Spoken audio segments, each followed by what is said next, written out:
This clip is brought to you by SaveWithConrad.com.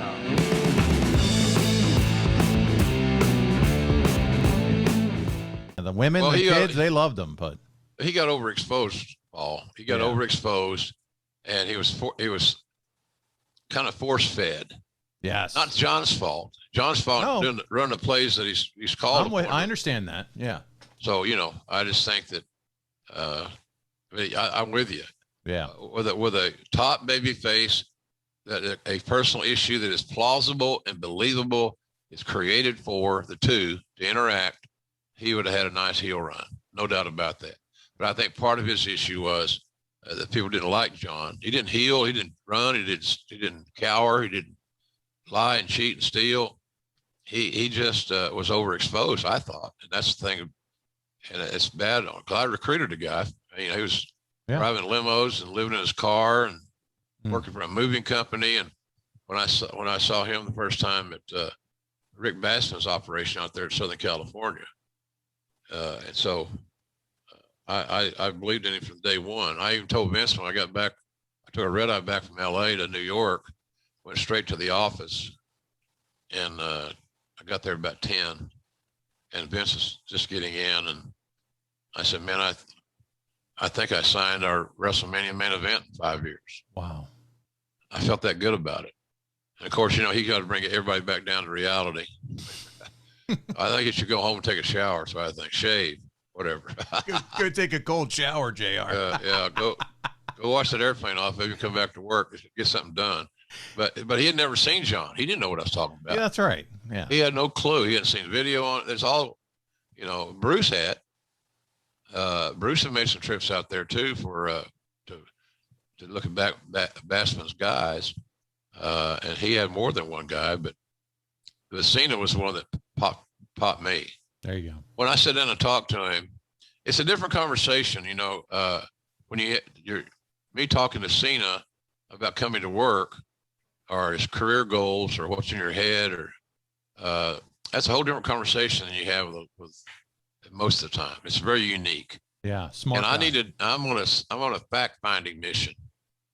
Were you a fan as a kid? Oh yeah. Well, who's your favorite wrestler? Okay, and who was their biggest adversary? So you kind of throw a little quiz at everybody to see if they're bullshitting you or not. Sure. But they know I want to hear, oh yeah, I've been a fan all my life. This is all I want to do. And that's a little scary in itself. I'm not big on guys that say, this is all I've ever wanted to do, and this is everything to me. I don't know if I want to be everything in your life.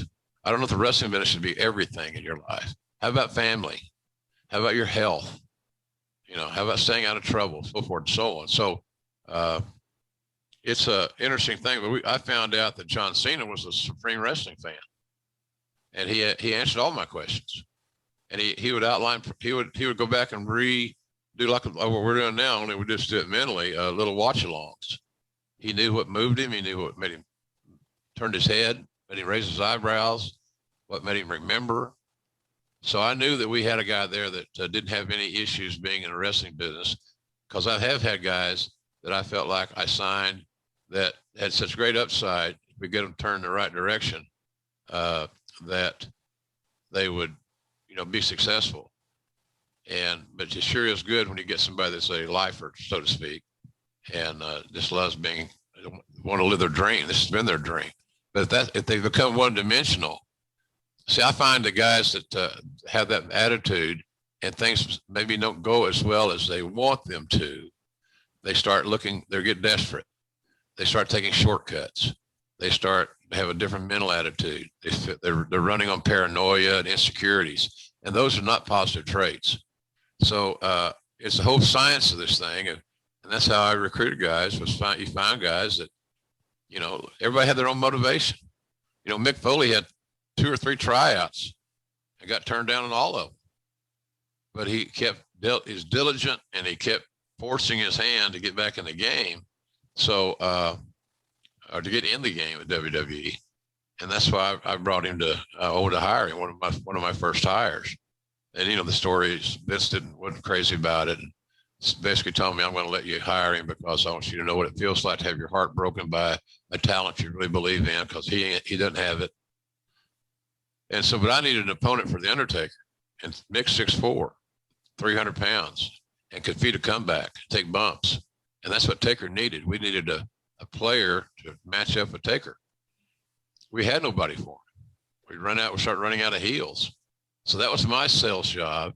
And Vince bought it because he thought, I think, and I did too, to a lesser degree, that if nothing else, we get Foley over and he gets one good run with Taker.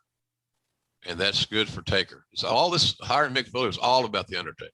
And ironically enough, their first matches on the big screen were against each other. So all that kind of came true. But you want to hire guys that have the right attitude, are willing to put in the work. They know it's not an overnight process. Now, the only guy that I had an issue with that with was Lesnar, because Lesnar had no background in pro wrestling. He wasn't a fan. He didn't watch it on TV. He didn't know how cyclical it can be, so forth and so on. So, and how that manifests itself, he wanted to come to get called up much earlier than we called him up. So I compromised with him and brought him to TVs. That we could meet the guys, hang around the guys, see how that locker room interacted, et cetera, et cetera. And then we'd send him back to Louisville on Wednesday. And he was the foreman of the ring crew. He drove the ring truck, helped put the ring up. And he was the highest paid guy he's probably the highest paid ring guy in history. But he needed to learn what everything was about. And he wasn't afraid of hard work and manual labor. He grew up on a farm, for God's sakes. He grew up on a dairy farm. For those that understand how that works, those cows can't go 2 or 3 days without being milked. They would have to be milked every morning and every night, 7 days a week, all year. There's no off time. So I kind of thought, well, that might work out for this business. It never ends. Yeah. And he wasn't afraid of work. Lends itself to a big time work ethic. He just wanted to make more money. And the downside guarantee that we're paying him, I think, I'm not 100% sure, but I think that he was making about $250. That was the highest contract I had for a rookie. But it didn't take a genius to figure out how special he was. Yeah. My God, look at him. You know, you should see the look on Vince's face when he laid eyes on him the first time. That was at an event in Minneapolis. Is that when you had to tell Vince it's time for you to go take a shower? Might as well. I know one thing. We're walking out to the ring, and I said, "There's this kid at Briscoe and I've been recruiting." Where? Over there. And he laid eyes on Brock and made a U-turn and went right to him. Introduced himself and all that stuff. Because I didn't know, it's a new process. You want to meet the new guys. You want to, how do you want to handle this? Is this the right place, time, so forth? And but he over and met Brock, and Sherry and I introduced them, and off they went. As far as a relationship starting. So I was glad that happened that night. But every recruiting story has a different. I don't know how we got quite this deep in this topic. I don't care. This has been great. I love the insight from someone who has recruited some of the best talent of all time in wrestling, and hearing you share that it's not always about the pro wrestling that has made it click with you as far as identifying the next superstars in our business. I love it. I love this. Well, it's you got to you manage everybody in a different way. You manage everybody to in the manner that you can get the most out of them in a productive sense. And that's just management. That's if you're a sales manager or if you're a teacher, you want to get the most out of your students, whatever it may be, maximizing their minutes, if you will. Yes. So I was always I just looked at this as a science, so to speak. It hadn't been done that way before, because in the past, and when I got into business in the mid 70s, the talents were, every now and then you'd have a new guy, an amateur, like Dr. Death and Cowboy Bill, like Vern Gagne and his guys, all those guys he trained. Every now and then you run across a new person that makes it. Most don't. Most of them can't get through the training sessions. They realize they think it's all fake, but fatigue's not fake. Soreness isn't fake. The outcomes, okay, you got me there, Your Honor. But other than that, they do their own stunts. They don't have a stand-in to do their travel. They're sitting in those cars all those miles. And like I said earlier, talking about Dog and his vending machine change, that's about 1,500, 2,000 miles a week. So in all these territories, they were travel. You got to remember, there are wrestlers that had long, productive careers, Paul, that never got on an airplane, all by car.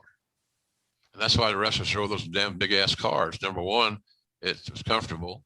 And number two, it's safer. But number three, it made them look successful. Yeah. Pulling up to an arena in a Cadillac. Oh, that guy must be a star. Look at that. Oh, seriously. Yeah. And that's like baby faces bringing their wives to the shows. People know that their wives are here. That was a no-no. This old school no-no. You can't do that, because they wanted the women that were there to not lose interest in the wrestler. They had their chance. And I know that's ridiculous that sounds now, how ludicrous it is, because now there's no secrets. Everybody knows who's married to whomever, and there's pictures all over social media, and people put pictures of their dogs, their wives, their kids. There's nothing held back. So it's crazy stuff, I can tell you that. But nonetheless, it was recruiting. Every recruiting story is different. You know, I had a hard sell to get Randy Orton hired because of his negative exit from the Marines. And Vince being that's right, a strong patriot, didn't like the fact that how that worked out for Randy in the military. And I said, didn't you get a second chance? Yeah. Well, what's the difference with this kid? He's the third generation. If he hits, look what we have. If he doesn't hit, I can get rid of him with 90 days notice. What do we have to lose? It's safe to say he hit. Yeah. Well, he's going to end up his career as one of the greatest Hall of Fame talents. Yeah. Oh, yeah. Hall of Fame, no doubt. Yeah. He's also going to be regarded by his peers as one of the greatest in-ring workers that they ever worked with, or of his generation. So, it worked out well. Well, JR, if it was a science recruiting, you would be a professor, if not the dean. You have definitely figured out a winning formula. You talk about the recruiting class. I know you've mentioned it before, but Orton and Lesnar and Cena. And on that class alone, you really just got it going on, man. So unbelievable. Thank you so much for sharing some of that insight today. It was fun. It was fun. Like I said, Paul, every story is unique to the individual. You're right. Hey, it's Conrad Thompson. Thanks for checking out the podcast here on YouTube. Be sure to hit the subscribe button and the notifications bell so you get a notice anytime we upload some new content. And go save yourself some money right now. If you're in a 30-year loan or you have credit card debt, it's not a matter of if I can save you money. It's a matter of how much. Find out right now for free at SaveWithConrad.com.